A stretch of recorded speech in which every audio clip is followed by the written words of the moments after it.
안토니오가 잃어버린 물건을 찾아주신다고요? 파도바의 한 수사님이 이 성인은 이런 농담도 신경 쓰지 않는다며 이분은 일상의 한 부분이 되길 원하셨다고 하셨습니다. 우리가 무언가 찾아달라 청하면 이분은 우리 손을 잡고 주님께 인도해 주실 분이죠. 우리 그리스도 교회가 위험에 처해 지옥의 여러 사탄들이 장악하려 할 때마다 주님은 성인을 보내주십니다. 안토니오 성인도 억압의 시기에 태어났죠. 포르투갈과 유럽 대부분이 이슬람 지배 아래 있던 시기였습니다. 성인이 태어난 날은 1195년 8월 15일 성모 마리아 승천 대축일이었습니다.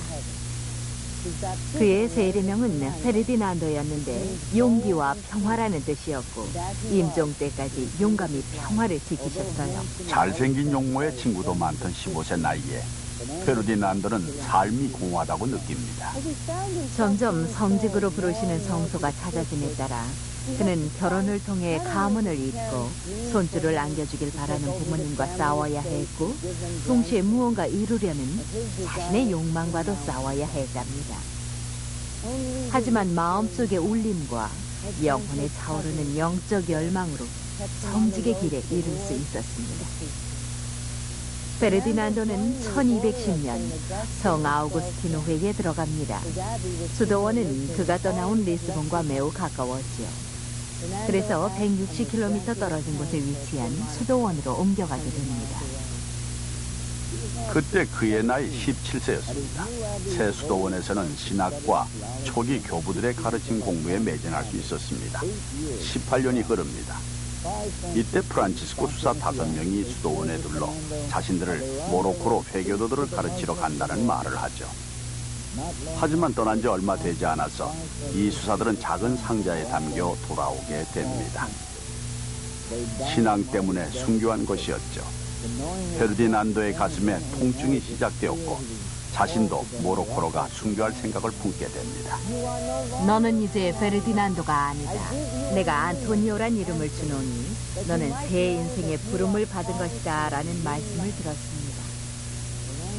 페르디난도가 아우구스티노회의 흰 수도복을 벗고 안토니오가 성 프란치스코회의 갈색 수도복을 받았습니다. 몇 달간 프란치스코회 배칙을 배우고 익힌 후에 안토니오 수사는 모로코로 순교의 길을 떠나게 됐습니다. 사하라 사막을 건너는 동안 영적인 황폐함이 안토니오의 영성을 공격했지만 그를 멈추진 못했다. 그러다 열병에 걸려 쓰러졌고 이 소식이 상상수사의 귀에 들어가 포르투갈로 소환됐습니다. 안토니오는 되돌아오게 되었고 회교도들에게 예수 그리스도의 말씀을 전한다는 그의 소망도 이제 끝날 것만 같았습니다. 안토니오는 아프리카에서 열망과 의지와 꿈의 장벽을 느꼈습니다. 모로코로 갈 땐 안토니오는 수사였지만 돌아올 때는 안토니오 성인이었죠. 하지만 포르투갈 또한 안토니오의 운명은 아니었답니다.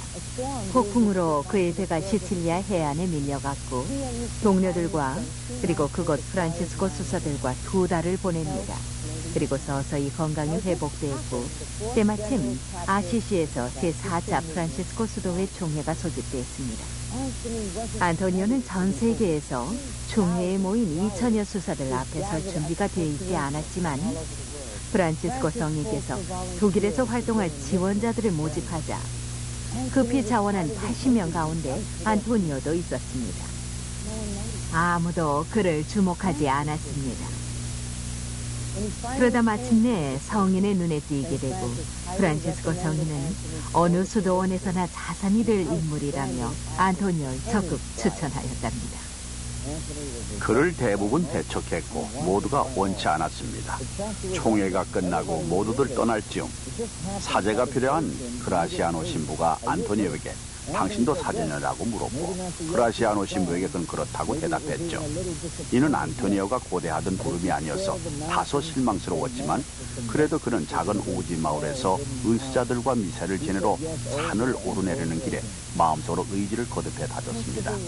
이렇게 초야에 묻힌 평화로운 생활은 1년을 넘기지 못했습니다.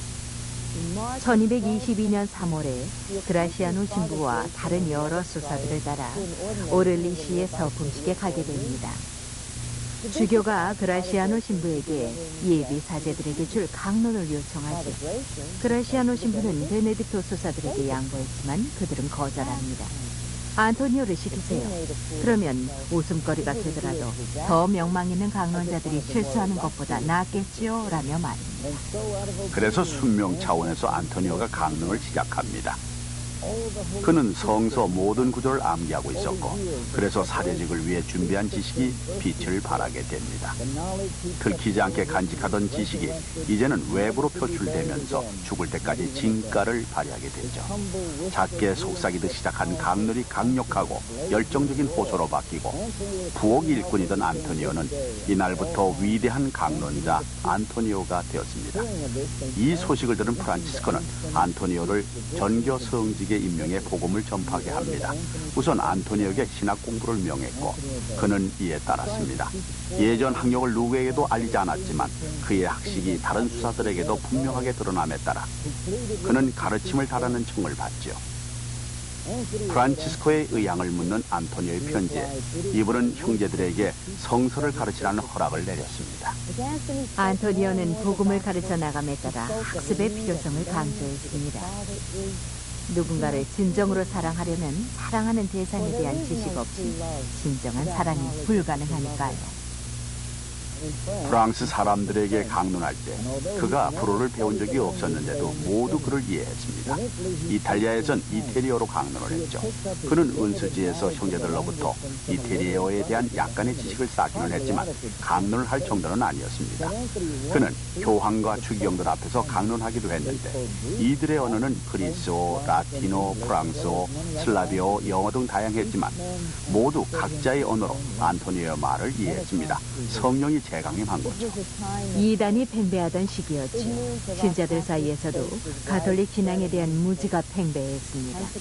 결과적으로 이단이 쉽게 파고들 수 있었습니다. 성 안토니오는 수많은 책을 읽고 또 읽었기 때문에 순진한 양들을 길 잃게 한 이들을 질책할 수 있었습니다. 교회 안에는 항상 문지아들이 있었어요. 그리고 이 문지아들과 맞서 싸우는 교회의 수호자도 항상 있어왔죠.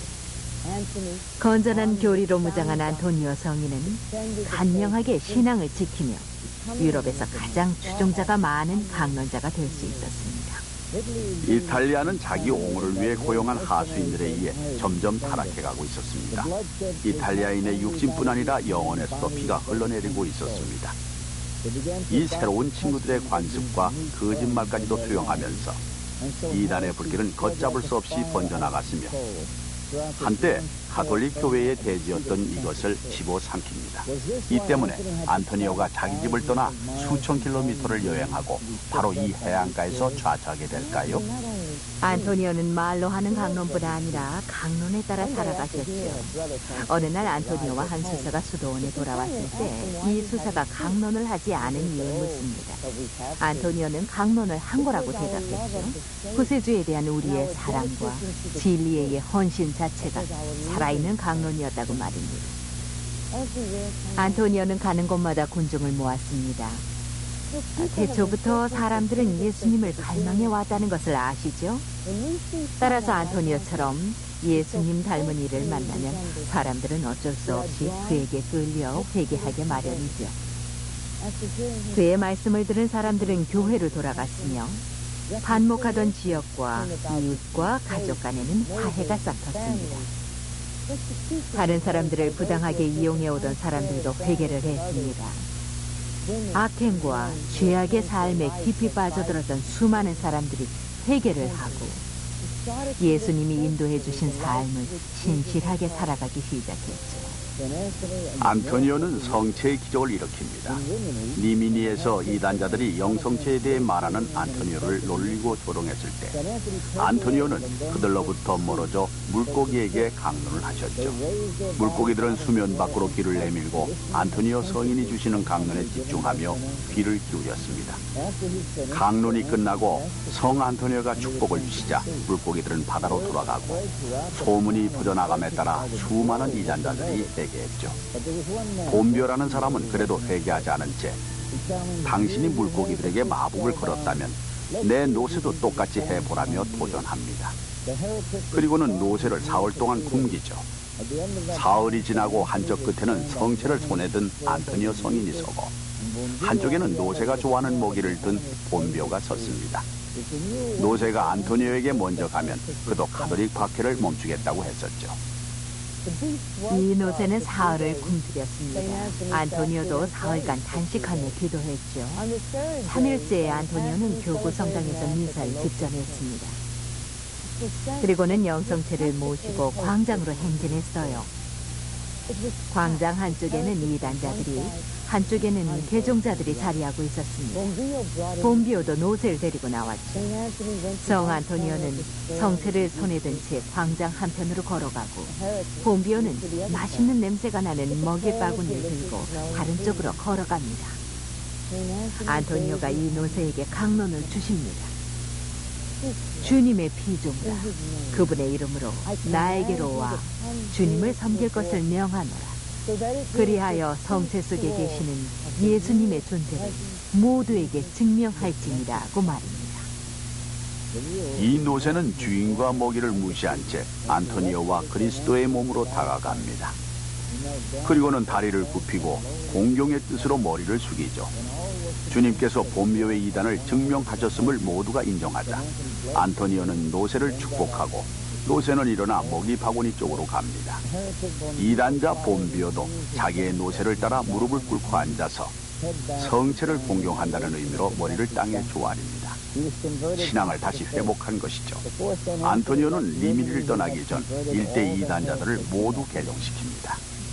성체 속에 계시는 예수님의 진정한 존재하심에 대한 안토니오 성인의 용감한 옹호 행위는 이후로 거의 800년간 신학교에서 쓰이게 될 문서와 여러 가르침의 탄생을 가져오게 되죠.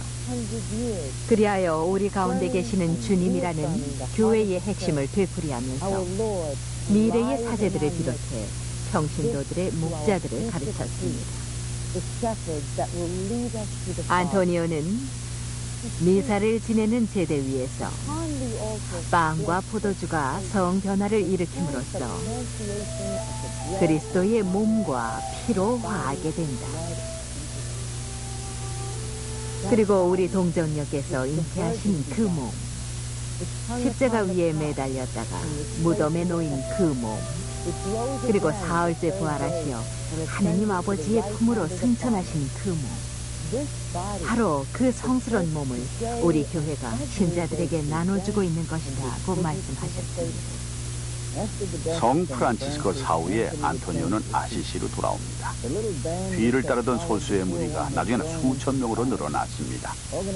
조직과 지도자가 필요해지면서 선거가 열렸고 6년 전만 해도 무명이었던 안토니오가 이탈리아의 아미니아 대교구장으로 선출되었습니다. 수사들에게 그는 지도자라기보단 동료에 가까웠죠. 그는 그들에게 자신을 그들과 똑같은 수사, 언제든 부르면 달려가는 종으로 여겨달라고 합니다. 그리스도의 선례에 따라 안토니오는 수사들의 발도 씻길 참이었죠. 그는 수도원 부엌에서 수사들과 함께 청소와 요리도 했습니다. 그는 지도자는 공포보다는 사랑의 대상이어야 한다면서 사랑은 슬픔을 달콤하게, 무거움은 가볍게 하지만 공포는 쉬운 것도 힘겹게 만든다고 했습니다. 주교들에 대한 다음과 같은 그의 조언에는 지도자가 가야 할 길이 잘 드러나 있습니다. 자신에게 맡겨진 사람들을 잘 다스리고 싶은 성직자는 현명하고 겸손하고 강해야 하고 자신의 말을 그리스도의 겸양으로 채색하며 친절과 사랑과 이해로 명령을 내려야 합니다. 주님은 포효하는 바람 속에 계시지도 땅을 울리는 지진 속에도 돌풍 속에 계시지도 않습니다. 그분은 부드러운 미풍의 속삭임 속에 계신답니다. 안토니오 성인을 그린 아름다운 그림들 가운데는 아기 예수님을 안고 계신 그림이 있습니다. 이 그림을 둘러싼 전설이 꽤 진귀한데요. 믿을 만한 목격자가 전한 내용이기 때문만이 아니라 800년에 가까운 시련의 시간을 견뎌내기도 했으니까요. 안토니오 성인은 자신의 수도원에 돌아갈 수 없을 때면 친구나 마을 주민의 집에 묵었습니다. 한 번은 안토니오가 자기 방에 들고 한참 후에 집주인이 안토니오 방에서 나오는 밝은 빛 때문에 잠에서 깨어납니다. 방문에 귀를 기울였더니 어떤 소리도 들리죠. 그래서 문틈으로 들여다보니 안토니오가 큰 서적이 놓여진 탁자 옆에 무릎을 꿇고 있고 한 아기가 그 위에 서 있었죠. 아기는 미소 지으며 포동포동한 발로 아래에 있는 책의 책장을 넘기며 놀고 있었습니다. 숨 막힐 듯한 아름다움을 제외하면 보통 아기와 다를 바 없었지만 이 아기 주변은 부드럽고 몽롱한 연기가 드리워져 있었습니다. 그리고 천상의 꽃향기가 이 구경꾼의 코를 자극했죠. 이때 아기 예수가 성인의 가슴에 기대어 이 성인의 얼굴을 부드럽게 어루만집니다. 천상의 음악과 날갯짓이 방 안을 가득 메웠습니다. 천사의 군대도 그곳에 있었던 거죠. 아기 예수님이 안토니오의 귀에 대고 누가 왔어? 라고 속삭였습니다. 그러자 성인이 문쪽 침입자를 쳐다보았고 집주인임을 알아차렸습니다. 다음날 집주인이 안토니오 성인께 인사하면서 신부님, 예수님이 뭘 하시던가요? 라고 묻자 안토니오 성인께서는 가톨릭 교회에 충실하는 한 이 집주인의 집안이 융성할 것이라는 말씀을 하셨다고 하면서 하지만 이단에 빠지면 불행이 닥쳐 멸문당할 것이라고 하신 말씀을 전합니다. 몇 년 후 이 가문이 이단에 빠지고 이 예언은 현실이 됩니다. 성 안토니오는 사제였고 그가 사제직에 최선을 다함으로써 많은 기적이 일어났습니다. 많은 신자들이 모여들었죠. 이 때문에 고백실에서 보내는 시간이 늘어나 성인께서 탈진할 지경까지 이르렀고 36세라는 나이에 생을 마감하게 됩니다. 신자들이 안토니오 성인에게서 발견한 최고의 자질은 아마 철저히 복음대로 살아가면서도 잃지 않았던 동정심이었을 것입니다. 그런 이것으로 완고한 영혼들도 감동시켰죠. 어느 날은 한 젊은이가 다른 죄와 함께 자기 어머니를 차서 바닥에 쓰러뜨린 죄를 고백했습니다. 그러자 성인은 자기 부모를 차는 발은 잘라버려야 마땅하다며 진노하셨답니다. 집에 돌아간 젊은이는 자기 발을 잘라버리죠. 이 말을 들은 성인은 슬픔에 찬 그 부모를 따라서 즉시 젊은이의 집을 찾아갑니다. 그리고는 이 젊은이의 다리에 절단된 발을 대고 기도를 올렸습니다. 그가 성호를 묻자 그 즉시 발과 다리가 붙어 정상이 됐죠. 수세기 동안 예수를 통해 재현된 또 다른 기적은 구두쇠의 기적입니다. 안토니오 성인은 돈의 고속의 폐해를 강도 높게 비판하셨죠. 열심히 일하고도 많이 못 버는 사람들은 생계를 위해 사채업자들을 찾는 일이 많았습니다. 어느 날 성인은 한 사채업자의 장례식에서 강론 요청을 받습니다. 그때 그는 성스러운 땅에 묻지 말라. 동물들의 시체를 묻는 것 같은데 이 사람을 묻으라. 그의 영혼은 이미 지옥에 있으며 그의 심장도 이미 시신을 떠났다. 너희의 재물이 있는 곳에 너희의 마음도 있다라는 그 복음 말씀이 그에게 그대로 실현되었느라고 말씀하셨죠. 구두쇠의 시신을 열어보니 심장은 시체가 아닌 돈과 함께 그의 보물상자 속에 있었다고 합니다. 케라라에 사는 한 남자는 아내의 부정을 확신하며 그녀에 관한 질투 때문에 그들의 새로 태어난 아기를 만지려고 하지 않았다고 합니다. 안토니오 성인은 아기를 안고 이렇게 말씀을 하시죠. 예수님의 이름으로 너에게 간언하노니 모두 오해하지 않도록 누가 내 아버지인지 말하라. 그러자 이 아기는 어른의 목소리로 이 사람이 제 아비입니다 라고 분명하게 대답을 했다고 합니다. 그러자 성인은 그 남자에게 아기를 받아들고 아내를 사랑하라. 그녀는 내 감사를 받을 자격이 있다고 하셨습니다. 이단이 활개를 치자 성인도 잠들 수 없었죠. 어느 날 안토니오는 이단자들이 죄를 뉘우치게 하려는 의도에서 이들의 식사 초대를 받아들입니다.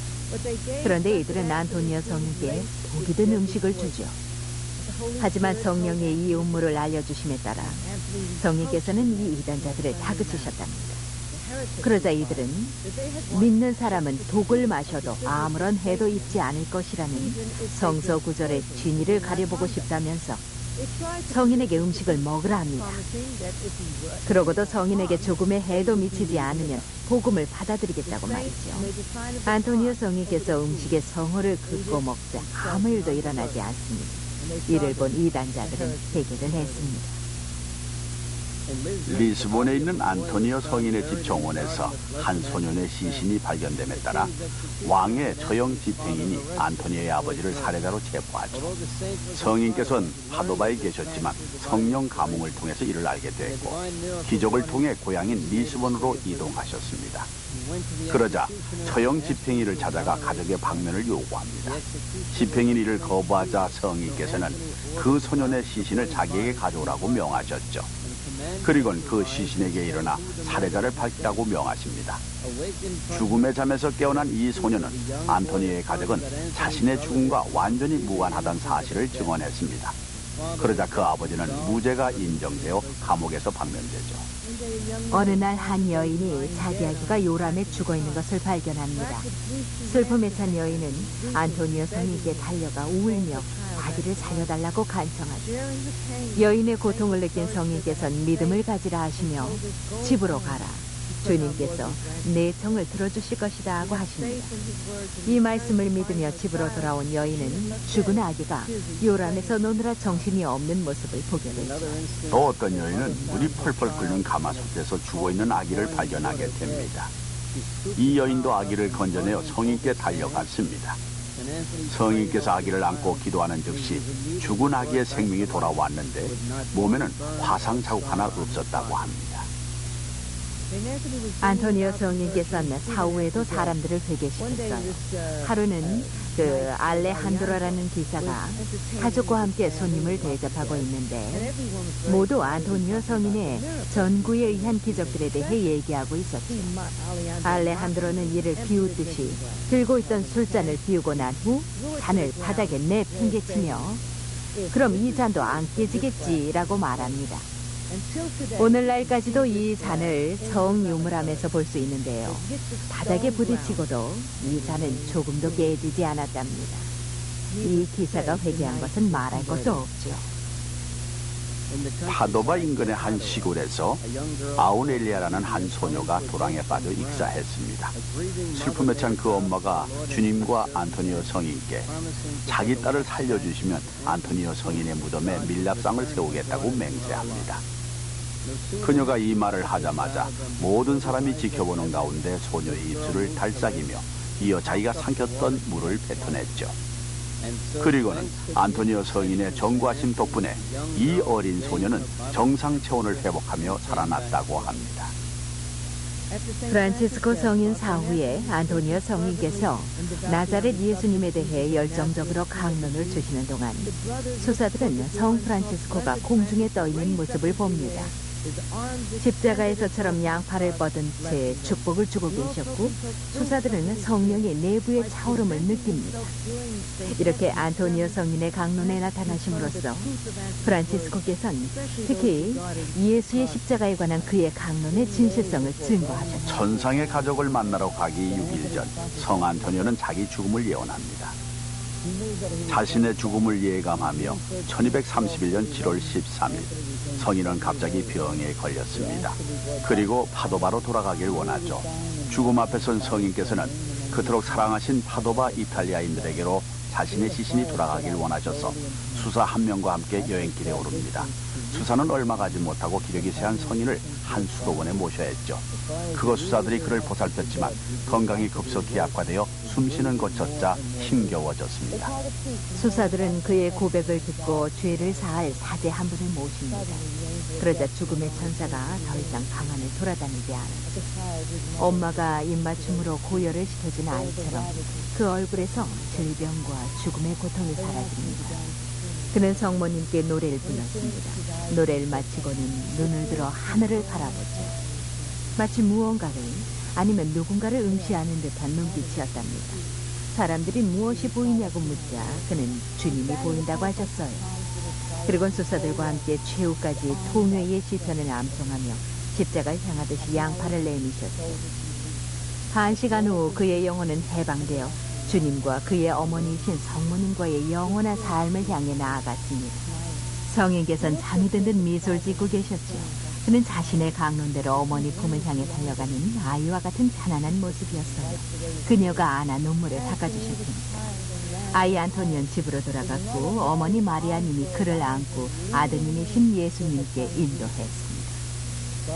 수사들은 성인의 마지막 소망대로 파도바로 모셔갈 때까지 그의 죽음을 비밀로 하려 했죠. 소문이 퍼지면 불가능해질 테니까요.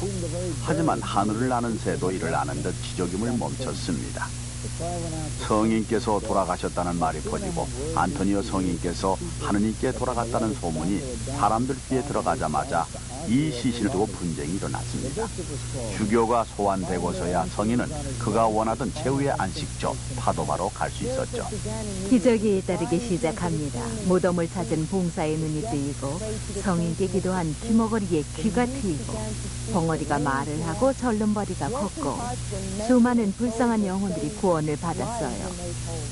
삶이 완전해지고 죽은 자가 되살아났어요.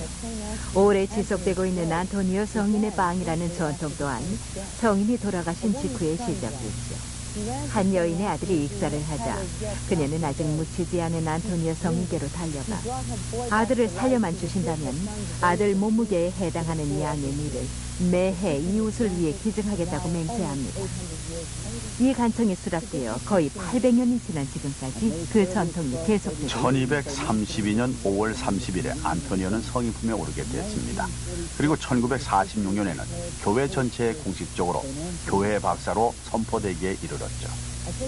우리 세대를 살아간 유명 인사들을 하나둘 떠올려 보면 대부분은 현세만 생각하고 내세를 무시함으로써 잊혀졌답니다. 그런데 안토니오 성인께서는 평생 동안 내일의 세상을 살며 사랑하셨기에 지금도 기억되고 있죠. 거의 800년을 잊혀지지 않는 이 성인은 이런 말을 하시죠. 너희 재물은 어디 있느냐? 마음은 어디 있느냐? 누굴 사랑하느냐? 내 삶에 있어 영웅은 누구냐? 누구를 따르려 하느냐? 어떤 일을 따르려 하느냐? 안토니오 성인처럼 그 대답을 성모님을 통해 아드님께 전하세요. 여러분은 집으로 돌아갈 때 사람들이 무엇이 보이냐고 물으면 이 성인처럼 주님이 보인다고 대답하시겠어요?